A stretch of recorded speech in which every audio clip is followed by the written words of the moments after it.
자, 이번에는 질소와 산소와 잉황의 혼성화는 어떤가 한번 살펴보겠습니다. 일단 메틸아민 같은 경우에 결합각이 질소, 수소 사이의 결합각이 107도 정도가 되고 그 다음에 이때 탄소, 질소 사이의 결합각이 약 110.3도 정도가 된다라는 얘기는 무슨 뜻이냐면 우리가 앞에서 메테인의 결합각이 정사면체이면서 109.5도 정도가 된다 그랬었죠. 109.5도의 결합각을 가지고 있는데 지금 이 질소에서 나타나고 있는 결합각도 정사면체 sp3 혼성과 유사한 결합각을 가지고 있다라고 볼 수 있기 때문에 지금 마치 탄소, 수소에서 이루어지고 있는 sp3 혼성 오비탈, sp3 오비탈처럼 이 똑같이 동일하게 혼성화된다라고 가정을 할 수가 있습니다. 그래서 지금 이 질소의 경우 탄소하고 다른 점이 이제 비공유 전자쌍이 좀 존재한다는 얘기예요.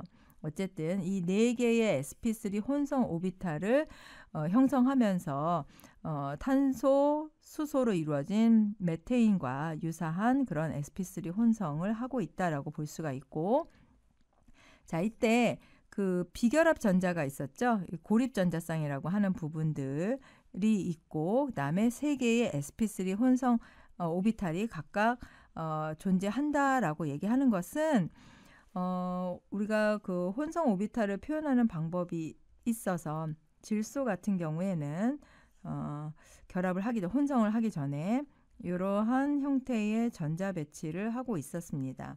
근데 이게 혼성이 되면 sp3 혼성을 하게 되는데 이때 이미 질소가 가지고 있었던 이 쌍을 이루고 있는 전자쌍이 이렇게 자리를 차지하고 나머지 이렇게 있으면서 이게 sp3 혼성이에요. 그래서 고립 전자쌍이 있고 그 다음에 여기 나머지 자리에 이렇게 수소가 결합을 하게 된다 해서 요 수소가 결합한 자리에 해당되는 부분을 이렇게 공유 결합 선으로 표현을 했습니다.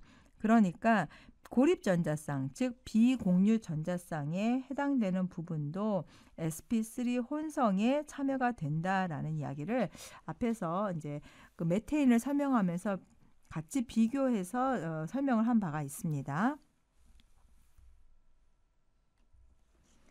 자, 그러면 메탄올 같은 경우에 메탄올이니까 이제 알코올이 있는 상태죠. 그래서 OH기가 있고 이 산소 원자는 어떻게 혼성을 하느냐. 이것도 역시 sp3 혼성화로 설명이 가능하다라고 얘기를 했었죠. 왜냐하면 자, 역시 산소가 체외곽에 있는 전자만 우리가 따져봤을 때 1s2, 2s2, 2p 해서 이렇게 전자 배치를 하고 질소보다 전자가 하나 더 있는 상태죠. 그런데 이게 혼성이 되게 되면 S1와 P오비탈 3개가 혼성이 되면서 이와 같은 전자 배치를 하게 됩니다. 이게 이제 산소가 혼성이 되어 있는 sp3 혼성 상태가 되는 거예요. 이 빈 자리에 예를 들어서 수소가 결합을 했다 그러면 이게 이제 H2O에 혼성이 되는 거죠. 결국은 이렇게 자리를 차지하고 있는 이 부분도 sp3 혼성에 참여를 하고 있고 이 부분은 대신에 우리가 비공유 전자쌍이라고 표현하고 있는 이 부분이 됩니다. 그래서 여기 지금 산소에서 보는 것처럼 여기 고립 전자쌍, 비공유 전자쌍에 해당되는 부분이 각각 여기 이렇게 그려져 있는 부분이 되고 요 나머지 자리에 수소가 결합을 한다든지 메테인에서 메틸기에 공유 결합이 이루어지든지 하는 식으로 결합에 참여를 한다. 그래서 전체적으로 산소 역시도 sp3의 혼성을 하고 있다라고 보는 거죠. 그래서 메테인이라든지 그 다음에 질소에 해당되는 암모니아라든지 또는 H2O의 산소에 해당되는 부분 모두가 혼성, 즉 어떤 혼성? sp3 혼성을 하고 있다라고 보는 거예요. 자, 이때 결합각은 109.5도는 아니고 108.5도에 해당되는 그런 결합각을 가지고 있다.